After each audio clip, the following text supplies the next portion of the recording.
So I just got back from watching Return to Silent Hill, and I gotta say it is one of the worst movies I've seen in a long time. Not even just bad as a Silent Hill movie, but bad as a movie in general. There are a few good moments, but honestly, most of the time I was just laughing my ass off. It was such a mess. I don't even know where to start. I'm just gonna go through it chronologically, I guess. So the movie opens with James driving a sports car, an absolute pussy wagon. This dude is just Giga Chad James. Don't know why. They made him brunette for some reason, even though he's a blonde in the games. Whatever, don't care. Literally, the first thing we see him do is light up a joint while driving. It is so fucking stupid. I love it so much. James is driving a sports car along this mountain pass, and as it turns out, Silent Hill is a mountain resort town now. Now it's this giant city sitting at the base of a mountain, which I guess is the Silent Hill. He looks away from the road, looks back up, there's a truck in his way, swerves out of the way. He hits some luggage sitting on the road, swerves, comes to a park. That was Mary's luggage. And as it turns out, they're at the rest stop at the start of the game. You know, it's that place where James looks out at the town, down at the lake and everything. So this is where James meets Mary. He's trying to help her with her luggage. The bus comes, but because the latch is broken, the clothes fall back out, and the Mary's just like, go bus, go. And so what James does is he helps her, and he gets back in his car, and he takes Mary and her luggage, and he drives them back down to Silent Hill. And then we see Mary's corpse, because this is actually a flashback. James is dreaming he's actually in a bar, drinking and sobbing to himself, passed out completely. He gets a call from his therapist, which James would not get a therapist, but whatever, sure, fine. And he just ignores it. And so the bartender's like, okay, you've had enough to drink, you gotta go home. And James is like, yeah, that's fine, I gotta go.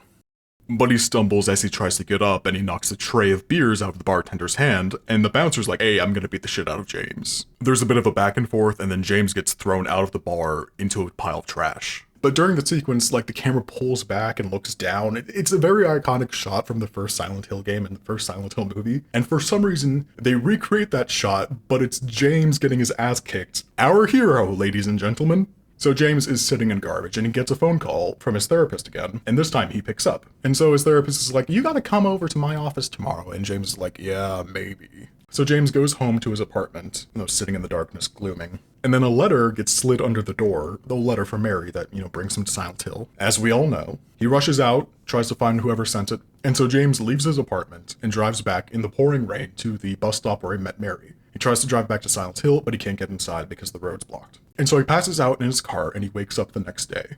And he goes into the bathroom, and then we get that iconic shot at the start of the game where he's looking at himself in the bathroom mirror. So from this point, we follow James as he walks down the trail, and eventually he gets to the graveyard, where Angela is. Angela in this movie is such a hot mess. Okay, so in the games, when James meets Angela for the first time, he freaks her the hell out. She's startled and she jumps back and he's like, whoa, hey, I didn't mean to scare you. In the movies, Angela's just like, grab a bag. And so she picks up a sandbag that looks like a pillowcase with feathers stuffed in it. These things do not look heavy whatsoever. They're just swaying in the wind. They look incredibly light. And James and Angela haul these sandbags over to the water. And then Angela dumps some exposition about how Silent Hill, there was a fire and there was a plague and everyone's dead and the water got contaminated or something. And before James leaves, Angela's just like, hey, if you don't find your Mary, come back and find me. Which comes back later for a very stupid reason. It's just like, what the hell? What are you doing? Why? This isn't your character. You don't want to be saved. You believe you deserve the punishment. Why is your opening line being like, ooh, come save me? But trust me, it gets dumber. So when James enters the town, everything is covered in ash, like a thick coating of ash. It's like somebody sprayed foam on everything. It's really ridiculous. So James wanders into town, and eventually he comes across a homeless man sleeping next to a radio. In the games, this is where we encounter the lying figure, the straitjacket monster. So James ignores the homeless dude and walks over to Heaven's Night, which is no longer a strip club, but is in fact a high society mingling club. And we get this flashback where Mary and James are talking to like 20 different people and they're all finishing each other's sentences. And I guess the implication is that they're a cult. And they're all fawning over Mary's father, Jacob Crane, who was this figure in the town, very influential. Had a lot of impact in everybody's lives, as they say. And so the flashback ends, and then we return to Heaven's Night in the modern day, which is all covered in fog and soot. So James goes back to the homeless man, who is now dead because a lying figure, the straitjacket monster, poured some acid on him. James sees the lying figure, freaks out, grabs a wrench, throws it at the lying figure's head, and bonks it. And then a bunch of other lying figures start showing up, and James starts getting a headache, and it turns the town into the otherworld. It goes from foggy and gray and ashen to rusted and orange and red. So James starts running from the lying figures. And it's this huge chase sequence. You could barely see anything. There's very little lighting. It's like a fun house. It's super cheesy. And during this sequence, James trips over random stuff like twice. He just trips and falls and he drops his wrench, and the second time he trips and falls, he sees these rats scurrying out and running from something. He sees this one rat get caught by bugs that are coming out from under the ground, and the rat gets eaten, and he starts running from, it's a massive, like, it's genuinely a tsunami of bugs. It is ridiculous. And it's the scarabs from the game, you know? The little bugs that bite James. So James starts running from the bugs, and there's this one shot where we see a lying figure get eaten alive by the bugs, which was neat, I guess. So James starts running and he ends up in the apartments. And so we get a flashback. As it turns out, James lived in these apartments. He lived in Silent Hill with Mary. And it's like, what? Why?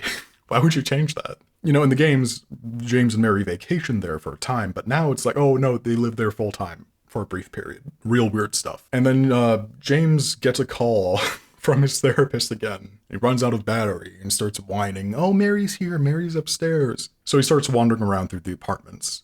This is so stupid. He meets Eddie. And the first shot we get of Eddie is of his ass crack, all out for everyone to see. And it's so inane because inexplicably, Eddie asks James, what do you do? And James is like, what do I do? And Eddie's like, yeah, what do you do? What's your job? And James is like, I'm a painter. And Eddie replies, oh, I can never get into painting. It's too hard. I can never do that. And Eddie looks like absolute trash. He hasn't shaved in a while, looks like a neckbeard. Not a good look for Eddie. And in the games, Eddie is a victim of bullying, abuse. He shot a dog. It's just some basic trauma from getting bullied.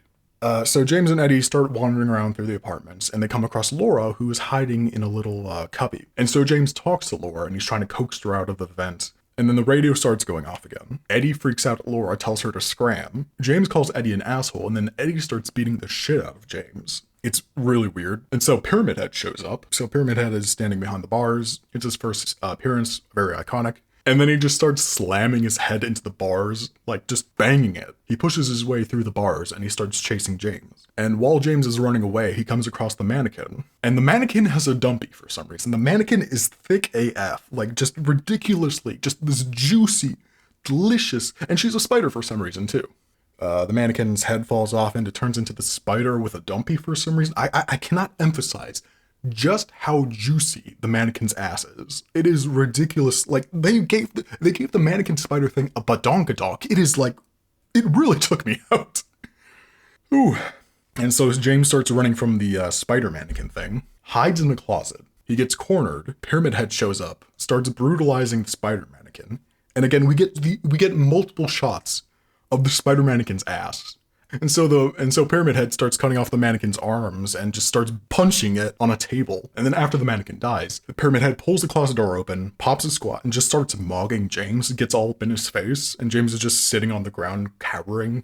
And the sirens start happening again, and whenever the sirens happen, James gets this awful headache and starts like clutching his head. While James is clutching his head, Pyramid Head is clutching his. We get the shot going inside Pyramid Head's helmet, and we see, oh, it's James. It's a brief shot, but it's pretty recognizably James. And so the next shot is of James, and then goes back to Pyramid Head, and back to James, and back to Pyramid Head, back and forth, back and forth. And then James passes out, and when he wakes up, he wanders into Angela's room, you know, the mirror room where she's standing in front of the mirror, clutching a knife. Very emotional scene. It's a very brief scene. James asks Angela what's going on, and Angela's just like, no, stay away from me. Nobody will ever touch me, ever again. And it's a very... It's not a good scene. It really... That goes for the whole movie, but this is just like, what did he do with the scene? So James enters room 318 in the apartments, and this is apparently where he lived. And he has a flashback to a time where he came home and he found Mary kneeling before an altar of her father. And the cult, like 20 different individuals, are like telling her, James is bad, you can't live with James, you gotta leave James. James walks in and the cult members are like, oh, hey, the man of the hour, let's all leave. And so after the flashback, James goes to the altar and he finds a medical document naming Brook Haven Hospital. And so James thinks, oh, I gotta go there. So he leaves the apartments and he comes across Laura, who's sitting atop of a wall, just like that one cutscene at the end of the apartments. So Laura name drops Mary. James is like, whoa, did you say Mary? Where's Mary? And then Laura starts running off, you know how she does. And so James chases Laura to Rosewater Park, where there's this inexplicable labyrinth. There's this concrete labyrinth that's like, the walls are 9-10 feet tall. And it wouldn't be very hard to scale these walls. You could just kind of kick against the walls, push yourself against the corner, pull yourself up. So James chases Laura throughout the maze, and he eventually loses her. But then he comes across Maria, who is following him. And Maria, she looks awful. She's played by the same actress as Mary, and same face, you could tell. It's very easy to tell. So James meets Maria, and Maria exposits like, oh, what happened to the town? There was a fire, there was a plague, lots. It's the same stuff Angela said. So while James and Maria are heading to Brook Haven, James has another flashback to a time where he followed Mary into the sewers where she was performing some kind of ritual with the cult members. She's wearing this golden mask and she chugs some kind of drug. I guess it's PTX, White Claudia, the drug from the games. She drinks it and then she like rides the wave. You know when a rock star jumps into a crowd of people and they ride the crowd? Mary did that. And it's a very confusing sequence. It's very hard to see what's going on. James is just like watching her, and there's a bunch of random shots of like arms and blood, and very weird. So after that flashback, James and Maria walk up to Brook Haven, and for some reason, Brook Haven is this massive hospital elevated off of the ground. I don't know how to describe it. Hopefully I have a picture. But it's like the first 4 stories are supports, and then the hospital is on top of those supports. In the games, Brook Haven is this 2 to 3 story building, but in the movie, it's I guess 8 to 10 stories tall. Very big hospital. And so James and Maria enter the hospital. They look around for Mary's room. Maria finds a tape of Mary talking about how her father abused her or something. And then from that point, the nightmare comes back again. We transition from the foggy world to the nightmare world again. And and every time this happens, it's centered around James. The first time it's spread out from his feet. The second time it's spread out from his hand because he's clutching his head, and he's doing that superhero pose where he's got his hand on the ground and he's clutching his head. And once the nightmare is back, James and Maria start searching for Mary again. So James and Maria run past a bunch of rooms with nurses in them, come into a room with a bunch of nurses in them. He shines a light on one of the nurses and it starts clanging on the bed it's sitting on. It wakes up all of the other nurses, and they all start chasing James and Maria, who run into an elevator. There are a lot of nurses. It's a ridiculous amount of nurses. Something like, I'd say 20, 30 nurses in one hallway. It's a lot. The movie has like 10 times the amount of enemies that the games have. It is so fucking stupid. It's just so dumb. And so James and Maria, they go into the elevator. James starts fighting off the nurses, but one of the nurses gets by, slips into the elevator, stabs Maria, and eventually the elevator comes back online and they can go upstairs. And Maria's injured, so James has to leave her somewhere. He gives her some basic medical attention. As soon as James leaves the room Maria is in, Laura shows up again, and she is like, I know about Mary. And James is like, what do you know about Mary? And so James chases Laura again, and Laura is like, Mary's in this room. James goes inside. It's the flesh lip room. It's the room with the hanging monster thing. And in the games, there's a back and forth. Laura insults James, James insults Laura back, calls him a fart face. It's very juvenile, but it adds to her character. In this version, Laura is dead silent behind the door. There's no back and forth. There's no insults. It's very dry. And so James, he starts investigating the room. He looks up. The flesh lip is there, only it's not the flesh lip. It's Mary. I should elaborate. It's a very bad CGI bed with a bunch of flowing covers. It looks interesting at the very least. It's an interesting redesign of the flesh lip, kind of, because it's not the flesh lip. It's Moth Mary, and I'll come back to that later. But Moth Mary, she has 4 arms, and she reaches down to James, shoves her arm down James's throat, and then James wakes up in Brook Haven, in normal Brook Haven, not the foggy world, not the nightmare, regular old Brook Haven. And the psychologist is there, and she tells James, oh, Mary died a year ago. What are you doing? None of this is real. It's all in your head. So James sits there for a while. He accepts that Mary's gone. And then eventually the nightmare comes back, and he comes across Maria again, but he's not talking to Maria whatsoever. Maria is following behind him and begging him to stop and scolding him, and nothing is working. James is completely dead silent, completely ignoring her. And they ride the elevator all the way down. And during this sequence, the camera is spinning from James to Maria to James to Maria to James to Maria. And it goes faster and faster. And during one of these spins, we get a shot of Moth Mary instead of Maria. It is very silly. It's very on the nose. And so once the elevator reaches the bottom, they're in the labyrinth. They completely skip past the prison sequence and go straight to the labyrinth. And James wanders through the labyrinth. It's a similar labyrinth to the one by the park, but the walls are much higher. And on the walls there are paintings of Mary that James made because, he's a painter. And as he's walking through, he finally talks to Maria, and he's like, oh, you're not real. You're just a figment of my imagination, blah, blah, blah. And then Pyramid Head shows up, teleports behind Maria, nothing personnel kid, and just stabs her. James doesn't even look. He's just like, okay, yeah, all right, bye. And then flash cut, he wakes up, washed up on the shore of Toluca Lake next to the Lakeview Hotel. And if you're listening to me and you're thinking this is all kind of disjointed and kind of out of nowhere, yeah, that was my experience. That was my experience watching this movie. It was garbage. It was so bad. I loved it so much. And so James wakes up by the Lakeview Hotel and it's on fire, and he wanders into the hotel and he finds Laura. And Laura's like, my dolly has the truth or something. I don't know what she says, but she brings up her doll or her baby or whatever she refers to it as. And so she runs away and James follows her. James comes across Angela again, and there's this very gross shot of like she's kneeling on a bed and her legs are like slightly spread, and these hands reach up and grab her thighs and start dragging her down. Very gross shot for like what is ostensibly a victim of childhood SA. And so Angela gets pulled down into the bed. James tries to grab her. He falls into the bed with her, and he wakes up in the Abstract Daddy boss fight room, this fleshy arena. And so James crawls over to Angela, grabs her face because Angela's fused into the Abstract Daddy. The Abstract Daddy is a form made out of two parts. It's a bed frame, a person on top, and then the person underneath. It's supposed to symbolize sexual abuse, one person assaulting another person. And so James crawls over, clutches Angela's head, and then, I shit you not, her face explodes into fire. Just, her face explodes. The whole Abstract Daddy just burns up.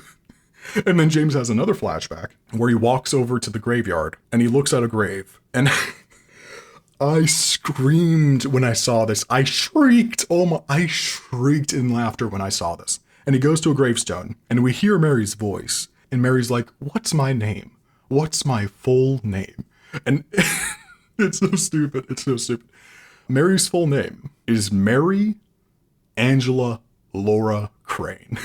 She has two middle names. Mary Angela Laura Crane. So after the flashback, James wakes up back in the hotel again, walks up to the roof, and so he finds Mary's body in a bed covered with a bed sheet. He walks over to it, has another flashback to when he killed her. We have the scene of Mary. At some point earlier, there's a brief flashback of James leaving Mary, and he talks about how, oh, this cult, it's so creepy, why haven't you left? And then Mary blames James because she was leaving. She was leaving at the bus stop, but then he hid her luggage, and then he brought her back to town. And so she blames James, James leaves, flashback over. And so on the rooftop, there's one final flashback to when James visits Mary again. She's sick, she's bleeding from the nose, she's in Lakeview Hotel. James carries her over to her bed. Mary asks James to kill her, which is a very, very big deviation from books where she's miserable and she wishes she was better, but she's not fundamentally suicidal. She doesn't ask James to kill her. But in the movie, Mary is like, oh, there's one thing that I want, and you know what it is. And so James suffocates her, not with a pillow like in the games, but with a dirty, bloody rag.